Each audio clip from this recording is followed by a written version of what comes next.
नमस्कार, मैं कुसुमलता उप्रेती आज आपको कक्षा 7 के हिंदी विषय उद्बोधन व्याकरण का पाठ 3 शब्द विचार पढ़ाने जा रही हूँ। बच्चों याद रखो कि वर्णों के मेल से शब्द बनते हैं। शब्द भाषा की महत्वपूर्ण इकाई हैं। शब्दों के माध्यम से ही हम अपने विचारों को दूसरों के सामने प्रकट करते हैं। जब भी हम किसी से कोई बात करते हैं तो हम शब्दों का प्रयोग करते हैं। उदाहरण के लिए कोई दो व्यक्ति टेलीफोन पर बातचीत करते हैं तो वह शब्दों के माध्यम से ही बातचीत करते हैं। सामने जो चित्र दिया गया है, इस चित्र में आप देख रहे हैं कि दो दोस्त शब्दों के माध्यम से एक दूसरे का हाल चाल पूछ रहे हैं। उदाहरण के लिए निम्नलिखित वाक्यों को पढ़िए और समझिए। पहला, राहुल खेल रहा है। दूसरा, विशाल स्कूल जाता है। तीसरा, तमन्ना समाचार सुनती है। इन वाक्यों में अनेक शब्दों का प्रयोग किया गया है। जो शब्द विभिन्न वर्णों के मेल से बने हैं, इसी प्रकार दूरदर्शन पर समाचार वाचिका ने कहा, अगले 24 घंटों में पूरे देश में वर्षा होने की संभावना है। इस वाक्य में भी अनेक शब्दों का प्रयोग किया गया है, जिनकी सहायता से समाचार वाचिका ने यह समाचार जनता तक पहुंचाया है। अतः शब्दों के माध्यम से ही हम अपने मन के भावों को दूसरों के सामने बोलकर या लिखकर प्रकट करते हैं। हम जो कुछ भी बोलते लिखते हैं, उसका एक अर्थ होता है। शब्द छोटा हो या बड़ा, उसका अपना अर्थ जरूर होता है। एक या एक से अधिक वर्णों के समूह का अर्थ होता है, उसे ही हम शब्द कहते हैं। अर्थात वर्ण या वर्णों का समूह जिसका अपना अर्थ होता है, उसे शब्द कहा जाता है। शब्द के भेद, काइंड्स ऑफ वर्ड। शब्दों का वर्गीकरण 4 आधारों पर किया जाता है। पहला, उत्पत्ति के आधार पर। दूसरा, रचना के आधार पर। तीसरा, प्रयोग के आधार पर। चौथा, अर्थ के आधार पर। प्यारे बच्चों, हमारे व्याकरण बनाने वाले महर्षियों ने इस पर बहुत काम किया है। उनका मानना है कि जो शब्द आए हमारे हिंदी भाषा में, वो अलग अलग जगहों से आए। इस पर विद्वानों ने उनका 4 प्रकार से वर्गीकरण कर दिया, उनको डिस्ट्रीब्यूट किया। पहला था उत्पत्ति के आधार पर। उत्पत्ति का अर्थ होता है उनका जन्म, अर्थात कौन से शब्द को हमने कहां से लिया। जैसे उनका मानना था कि कुछ शब्द संस्कृत भाषा से हमने एज इट इज, जैसे के तैसे उठाकर हिंदी भाषा में ले लिए हैं। दूसरे थे देशज शब्द, जो हमने हमारे भारतवर्ष की गांव की जो बोलियां हैं, उनमें से प्रचलित शब्दों को ले लिया है। तीसरा है तद्भव शब्द, जिनका मूल रूप तो संस्कृत का है, लेकिन उनको थोड़ा सा परिवर्तित करके या उनका रूप बिगड़ करके हिंदी में लिया गया, वे हैं तद्भव शब्द। और चौथे होते हैं विदेशज शब्द। प्यारे बच्चों, आप जानते हैं कि हिंदुस्तान में, भारतवर्ष में अनेकों लोगों ने राज किया। अनेकों देशों के लोग यहाँ पर आए और उन्होंने राज किया। वे पहले मसालों के लिए या किसी भी व्यापार के बहाने से हमारे देश में आए थे। बहाने क्या, वो आए यहाँ व्यापार करने ही थे, लेकिन यहाँ की धन संपदा देखकर, क्योंकि इसे सोने की चिड़िया कहा जाता था, यहाँ के लोग इतने चतुर चालाक नहीं थे, बहुत साधारण से लोग थे और हर तरफ बहुत संपन्नता थी। तो वे इस सब को देखकर यहीं पर रहने लगे और धीरे धीरे यहीं पर हमारे ऊपर ही शासन करने लगे। अब उनमें से कुछ थे, डच लोग यहाँ पर आए थे, इटालियन यहाँ पे आए, फ्रेंच लोग यहाँ पर आए, फ्रांसीसी इन्हें कहते हैं, फ्रेंच लोग आए, ब्रिटिश लोग आए, पोर्तुगीज आए। तो इस प्रकार से कई देशों के लोग यहाँ पर आए थे। उन्हीं की भाषाओं के शब्द हमने हिंदी भाषाओं में अपना लिए। उन्हें कहा जाता है विदेशी शब्द। जैसे उर्दू फारसी के भी जो शब्द आए हैं वो भी कहाँ से आए हैं, विदेशी शब्द हैं, तो वो उनको कहते हैं विदेशी शब्द। तो इस प्रकार से उत्पत्ति के आधार पर जो शब्दों का निर्माण माना गया वो 4 प्रकार से माना गया कि हिंदी भाषा में शब्दों की उत्पत्ति 4 प्रकार से हुई है। और वो 4 कौन से थे? पहला तत्सम, दूसरा तद्भव, तीसरा देशज और चौथा विदेशज।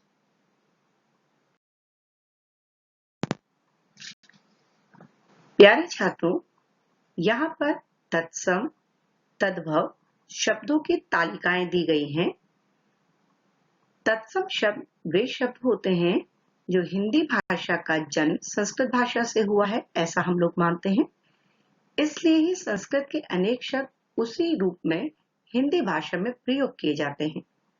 इन्हें तत्सम शब्द कहा जाता है, जैसे वायु, सूर्य, अग्नि, वानर, भिक्षा, वर्ष आदि। तद्भव शब्द ऐसे शब्द जो अपने थोड़े से रूप परिवर्तन के साथ हिंदी में प्रयोग होते हैं, उन्हें तद्भव शब्द कहा जाता है। ये मूल रूप से संस्कृत के ही शब्द हैं, जैसे घर, सांप, दूध, घी, कुआं आदि। यहाँ पर आप सामने अपने स्क्रीन पर देख रहे होंगे कि नीले और गुलाबी रंग में 2 पंक्तियां दी गई हैं। नीले रंग में तत्सम शब्द हैं और गुलाबी रंग की पंक्ति में तद्भव शब्द हैं। तत्सम अर्थात संस्कृत के शब्द जो हिंदी में लिए गए हैं। मुख, मुंह, भ्राता, भाई, भ्रमर, भंवरा, भक्त, भगत, अंगुली, उंगली, अग्नि, आग, गर्दभ, गधा, कूप, कुआं, रात्रि, रात, मित्र, मीत, दंड, डंडा, अष्ट, 8, पूर्व, पूरब, क्षेत्र, खेत, अर्ध, आधा, क्षीर, खीर, सत्य, सच, वधू, बहू, पुत्र, पूत, सर, सांप।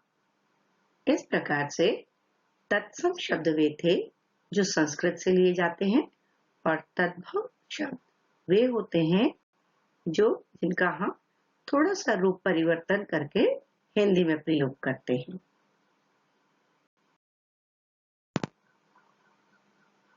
यहाँ पर भी आप 2 तालिकाएं देख रहे हैं। पहले नीले रंग में जो हैं वे तत्सम शब्द हैं और जो गुलाबी रंग में हैं वे तद्भव शब्द हैं। आम्र, आम, अश्रु, आंसू, उष्ट्र, ऊंट, अंधकार, अंधेरा, गृह, घर, शिक्षा, सीख, काष्ठ, काठ, काष्ठ का अर्थ होता है लकड़ी। कर्म काम, दंत दांत, दधि दही, पृष्ठ पीठ, दुग्ध दूध। तीसरे शब्द, जैसा मैंने आपको पहले बताया, देशज शब्द हैं। ये वे शब्द होते हैं जो सदियों से जनजीवन की यानी लोगों के साधारण बोलचाल के साथ जुड़े हुए हैं। इसी कारण ये हिंदी भाषा में भी जुड़ गए हैं।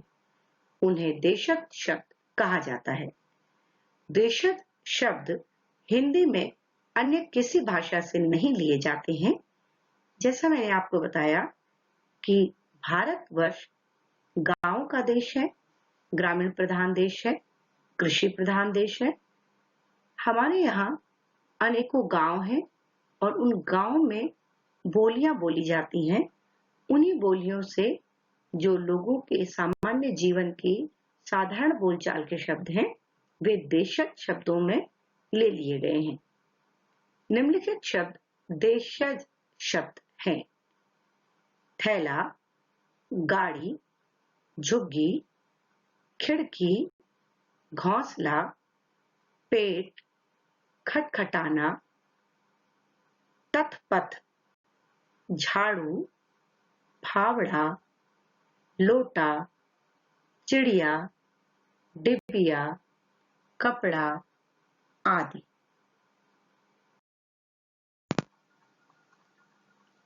प्यारे छात्रों, मैंने आपको पहले ही बताया कि उत्पत्ति के आधार पर शब्दों को 4 रूप से विभक्त किया गया था।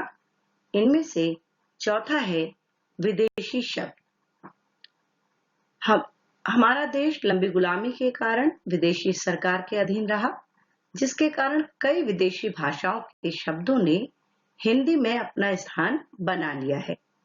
जैसा कि मैंने आपको पहले बताया कि भारतवर्ष में कई लोग व्यापार करने आए थे, कई देशों के लोग व्यापार करने आए। वे सभी विदेशी आए तो व्यापार करने के लिए थे। जैसे यहाँ पर मसाले बहुत अच्छे मिलते थे, जैसे यहाँ कपड़ा बहुत अच्छा मिलता था। तो आए तो वो व्यापार के लिए थे, लेकिन यहाँ की जो जलवायु थी, जो वेदर था, जो आपका क्लाइमेट था यहाँ का, वो उनको बहुत अच्छा लगा। यहाँ की जो फर्टाइल लैंड थी, यानी कि उपजाऊ भूमि थी, नदियां बहुत थी यहाँ पर, तो उपजाऊ भूमि उनको बहुत अच्छी लगी। इसी प्रकार से यहाँ के लोगों का सादा जीवन भी उनको बहुत अच्छा लगा। और हमारा देश तो पहले ही कहलाता था सोने की चिड़िया, तो यहाँ पर किसी भी प्रकार के धन संपत्ति की भी कमी नहीं थी। जो विदेशी लोग यहाँ पर व्यापार के लिए आए थे, वे धीरे धीरे यहीं रहने लगे और कुछ समय बाद तो उन्होंने हम पर क्या करने लगे थे, वो थोड़े समय बाद हमारे ऊपर वो हमें ही अपना गुलाम बनाने लगे थे, हमारे ऊपर शासन करने लगे थे। तो वो कोई 1-2 दिन में तो अपने देश चले नहीं गए थे। जब वो सालों तक यहाँ रहे, कई 100 सालों तक जब वो यहाँ रहे, तो उनकी भाषाओं के शब्द हमारी हिंदी भाषा में अपने आप ही घुल मिल गए। उनके भाषाओं के शब्द हमने बोलना शुरू कर दिया, तो वे शब्द जो हमारी भाषा में हिंदी में आ गए, उन्हें हमने नाम दिया विदेशी भाषा। उनके शब्दों की तालिका अब यहाँ नीचे भी दी गई है, ये मैं आपको पढ़ के सुनाऊंगी।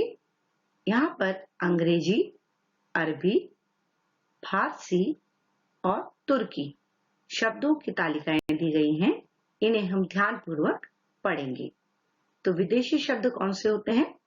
हमारा देश लंबी गुलामी के कारण विदेशी सरकार के अधीन रहा, जिसके कारण कई विदेशी भाषाओं के शब्दों ने हिंदी में अपना स्थान बना लिया है। अतः हिंदी में अनेक विदेशी भाषाओं के शब्द आ गए हैं और ये सभी अपने मूल रूप में हिंदी में प्रयोग होते हैं। इन्हें विदेशी शब्द कहते हैं। विदेशी शब्द नीचे तालिका में विदेशी भाषाओं के शब्द दिए गए हैं जिनका प्रयोग हिंदी में होता है। विदेशी शब्द तालिका: अंग्रेजी, अरबी, पेट्रोल, हमला, बस, दुकान, क्लास, दफ्तर, टिकट, तारीख, टेलीफोन, जालिम, हॉस्पिटल, जहाज, टेनिस, गरीब, क्रिकेट, खबर, पेंसिल, किस्मत, डस्टर, अमीर, पेन, इलाज। इसी प्रकार से फारसी और तुर्की शब्दों की तालिका इस प्रकार है: सौदागर, कुली, सरकार, उर्दू, शादी, चमचा, यार, पुर्तगाली, मुर्गा, कमीज, पलंग, साबुन, दवा, फ्रांसीसी, तमाशा, कूपन, जादू, तमाशा, आवाज, चीनी, चादर, गाय। आप इन्हें इस प्रकार से भी पढ़ सकते हैं कि पहले अंग्रेजी शब्दों को पढ़ लें सारे, जैसे petrol, bus, class, ticket, telephone, hospital, tennis, cricket, pencil, duster, pen. अरबी शब्द हमला, दुकान, दफ्तर, तारीख, जालिम, जहाज, गरीब, खबर, किस्मत, अमीर, इलाज। फारसी शब्द सौदागर, सरकार, शादी, यार, मुर्गा, पलंग, दवा, तमाशा, जादू, आवाज, चादर। तुर्की शब्द कुली, उर्दू, चमचा, पुर्तगाली, कमीज, साबुन, फ्रांसीसी, कूपन, तमाशा, चीनी, गाय।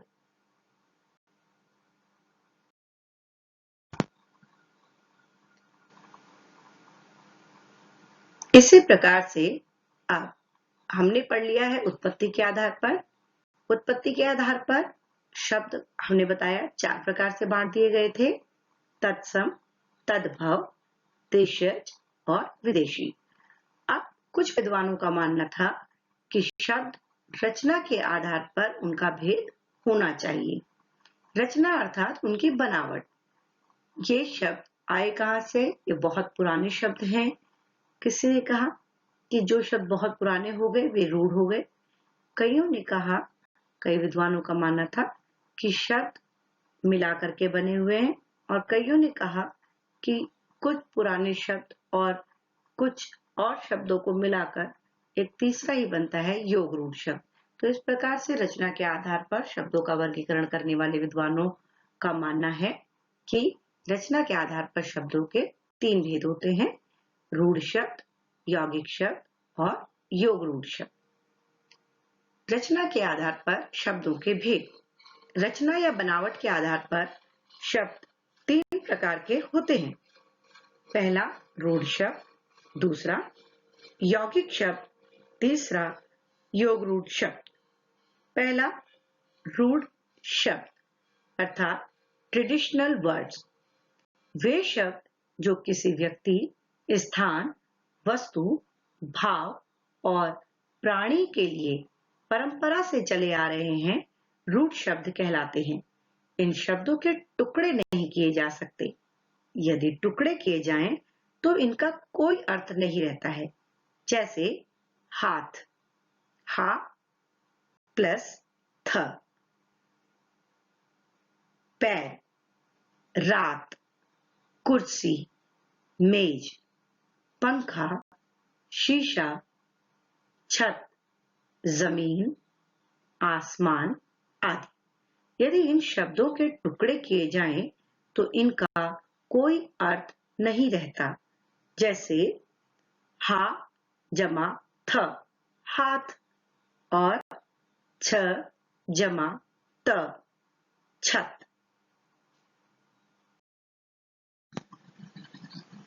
इसमें हा व थ और छ व त का कोई अर्थ नहीं है।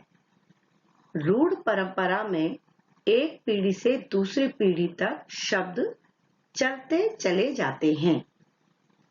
ख, यौगिक शब्द, कंबाइंड वर्ड्स, वे शब्द जो दो या दो से अधिक स्वतंत्र शब्दों के मेल से बनते हैं उन्हें यौगिक शब्द कहा जाता है। जैसे रसोई, घर, कार्यालय, विद्यालय आदि। याद रखें, यौगिक शब्दों के प्रत्येक खंड का अपना अर्थ होता है। जैसे रसोई और घर, विद्या प्लस आलय यानी कि विद्या का घर। तीसरा है योग रूढ़ शब्द, ट्रेडिशनल कंबाइंड वर्ड्स, वे यौगिक शब्द जिनका अर्थ परंपरा से किसी विशेष अर्थ के रूप में प्रचलित है, वे शब्द योग रूढ़ शब्द कहलाते हैं। जैसे नीलकंठ, दशानन, पीतांबर आदि। नीलकंठ का सामान्य अर्थ है नीले कंठ वाला, लेकिन इसका विशेष अर्थ होता है शिव। इस प्रकार के कई शब्द हैं जैसे हिमालय, चिड़ियाघर, चक्रधर आदि। तीसरा, प्रयोग के आधार पर शब्द के भेद। अब कई विद्वानों ने कहा कि हिंदी भाषा में जो शब्द हैं वे प्रयोग के आधार पर बांटे हुए हैं। जैसे कुछ शब्द प्रयोग के आधार पर शब्द के निम्नलिखित दो भेद होते हैं। पहला विकारी शब्द और दूसरा अविकारी शब्द। अब ये विकारी और अविकारी क्या होता है? विकार का अर्थ होता है जब कोई चेंज आ जाए यानी बदलाव आ जाए। ये बदलाव उन शब्दों में लिंग, वचन और कारक के कारण आ जाता है। जैसे विकारी शब्द, वे शब्द जो भाषा में प्रयोग किए जाने वाले लिंग, वचन और कारक के कारण अपना रूप बदल देते हैं, विकारी शब्द कहलाते हैं। जैसे लड़का, अब आप इसका जेंडर चेंज करिए, लिंग परिवर्तित आराम से कर सकते हैं। लड़का का लड़की, तो ये चेंज हो जाता है, बदल जाता है, इसलिए विकारी शब्द है।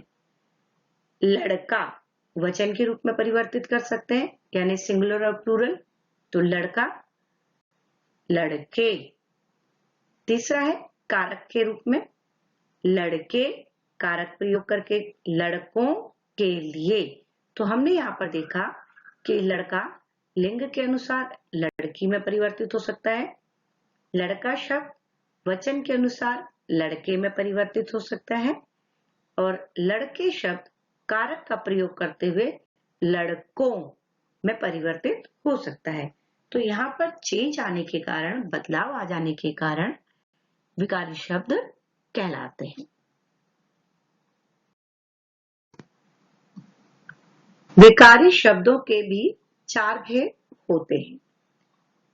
देखो प्यारे बच्चों, आप लोग जब हिंदी व्याकरण पढ़ते हैं या इंग्लिश ग्रामर पढ़ते हैं तो उसमें आप noun, pronoun, verb and adjectives ये पढ़ते हैं। वही चार हिंदी में संज्ञा, सर्वनाम, विशेषण और क्रिया, ये जो चार हैं ये विकारी कहलाते हैं, क्योंकि इनमें लिंग, वचन और कारक के अनुसार परिवर्तन आ जाता है। जबकि अविकारी शब्द जो होते हैं वे भी चार हैं: क्रिया विशेषण, संबंध बोधक, समुच्चय बोधक, विस्मयादि बोधक, जिन्हें आप इंग्लिश में एडवर्ब, कंजक्शन, इंटरजेक्शन ये बोलते हैं ना, वही चारों आपके अविकारी शब्द कहलाते हैं। तो दूसरा भाग हो गया हमारा अविकारी शब्द। ऐसे शब्द जिनको वाक्यों में प्रयोग करने पर लिंग, वचन और कारक के कारण कोई परिवर्तन नहीं आता है वे अविकारी शब्द कहलाते हैं। जैसे बूढ़ा धीरे धीरे चलता है। आप देखेंगे कि बूढ़ा शब्द के लिए धीरे धीरे चलना आया है, तो ये धीरे धीरे आपका परिवर्तित नहीं होगा। बूढ़े धीरे धीरे चलते हैं, बूढ़ों ने धीरे धीरे चला। तो यहाँ पर आप देखेंगे कि धीरे धीरे शब्द में कोई परिवर्तन नहीं हुआ। अतः इन वाक्यों में लिंग, वचन और कारक के कारण कोई परिवर्तन नहीं आया, क्योंकि धीरे धीरे एक अविकारी शब्द है और यह प्रत्येक वाक्य में एक जैसा है। अविकारी शब्दों के 4 भेद होते हैं। पहला क्रिया विशेषण, दूसरा संबंध बोधक, तीसरा समुच्चय बोधक, चौथा विस्मयादि बोधक।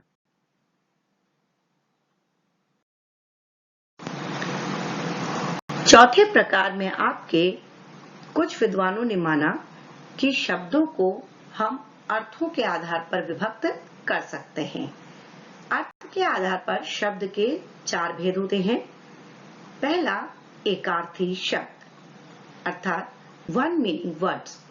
जिन शब्दों का केवल एक ही अर्थ होता है उन्हें एकार्थी शब्द कहा जाता है, जैसे पुस्तक, दिल्ली, नमस्ते आदि। दूसरा अनेकार्थी शब्द, वेरियस मीनिंग वर्ड्स। ऐसे शब्द जिनके एक से अधिक अर्थ होते हैं उन्हें अनेकार्थी शब्द कहा जाता है, जैसे नव, पत्र, वर्ण, तृण आदि। तीसरा है पर्यायवाची शब्द, सिनोनिम्स। समान अर्थों वाले शब्दों को पर्यायवाची शब्द कहा जाता है, जैसे पानी, पानी के पर्यायवाची हैं जल, नीर, वारी। सूरज, सूरज के पर्यायवाची शब्द हैं भानु, दिनकर, सूर्य आदि। चौथा है विलोम शब्द, एंटोनियम्स। जो शब्द किसी शब्द का विपरीत अर्थ बताते हैं उन्हें विलोम शब्द कहा जाता है, जैसे अपना, पराया, अच्छा, बुरा, दिन, रात आदि। अब इस पाठ में कुछ विशेष पंक्तियां दी गई थी जिन्हें आपको याद रखना चाहिए। वे हैं, पहला, वर्णों का वह समूह जिसका कोई सार्थक अर्थ हो शब्द कहलाता है। सार्थक अर्थ मतलब जिसका कोई अर्थ हो। दूसरा, वाक्यों में प्रयुक्त होने वाले शब्द पद कहलाते हैं। जैसे आप मान लीजिए आपने एक वाक्य बोला, मैं खाना खाती हूं, तो जब ये शब्द एक वाक्य में प्रयोग करेंगे तो हर शब्द को हम पद कहेंगे। मैं एक पद है, खाना एक पद है, खाती एक पद है, हूं एक पद है। तो वाक्यों में प्रयुक्त होने वाले शब्द पद कहलाते हैं। तीसरा है शब्दों का वर्गीकरण 4 आधारों पर किया गया है। चौथा, विकारी व अविकारी शब्दों के 4 भेद होते हैं।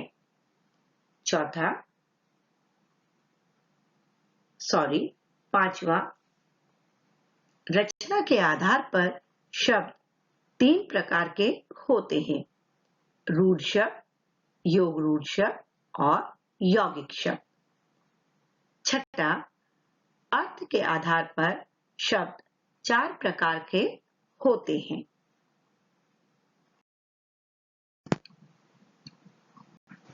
यहाँ पर आपको अभ्यास कार्य में कुछ प्रश्न दिए गए हैं। इन सभी प्रश्नों के उत्तर आप, यदि आपने पाठ को ध्यान से पढ़ा है तो आप स्वतः ही कर लेंगे। प्रश्न मैं पढ़ के आपको सुना देती हूँ। निम्नलिखित प्रश्नों के उत्तर दीजिए। पहला, शब्द की परिभाषा लिखिए।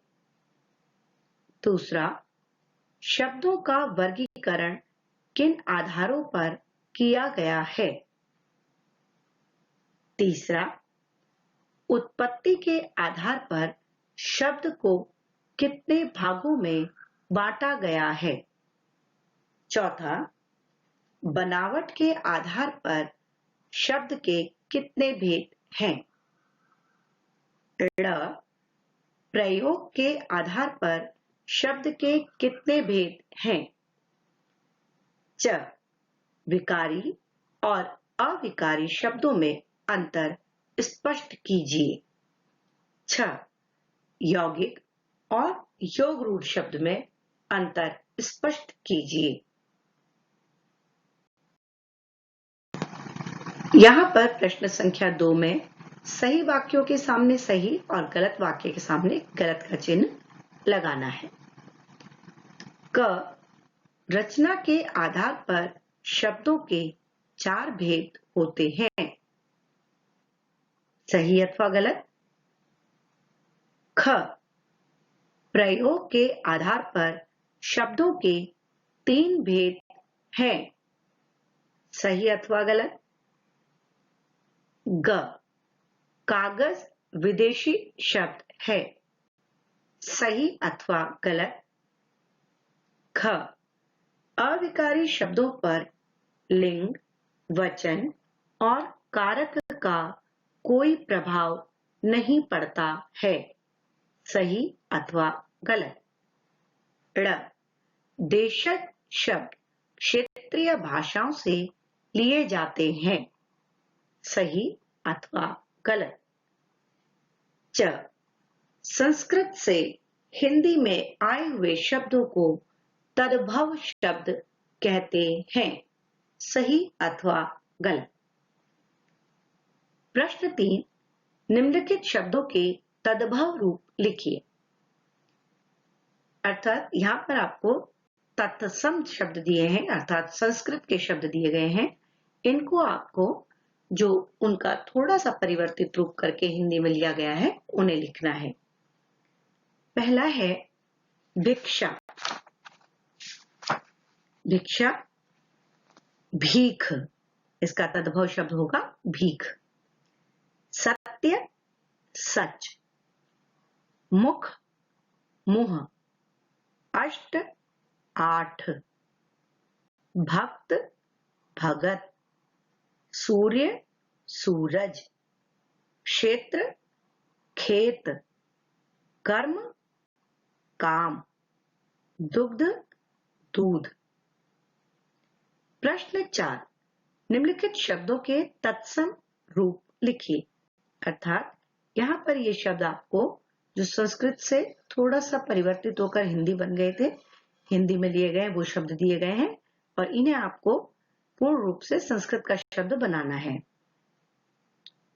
जैसे दुबला, दुर्बल।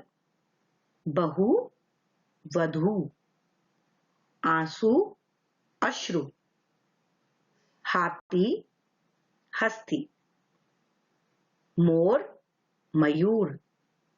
ऊंट, उष्ट्र। दही, दधी। गांव, ग्राम। सांप, सर्प। प्रिय छात्रों, इस प्रकार से आपका पाठ 3 समाप्त होता है। यह शब्दों के बारे में आपको पूर्ण जानकारी देने वाला पाठ था। शब्द कहां से आए, उनको किस किस प्रकार से विद्वानों ने विभक्त किया। मैं आशा करती हूं कि आपने यह पाठ ध्यान से सुना होगा और आपको समझ में भी आ गया होगा। आपका दिन मंगलमय हो, इससे शुभकामना के साथ नमस्कार।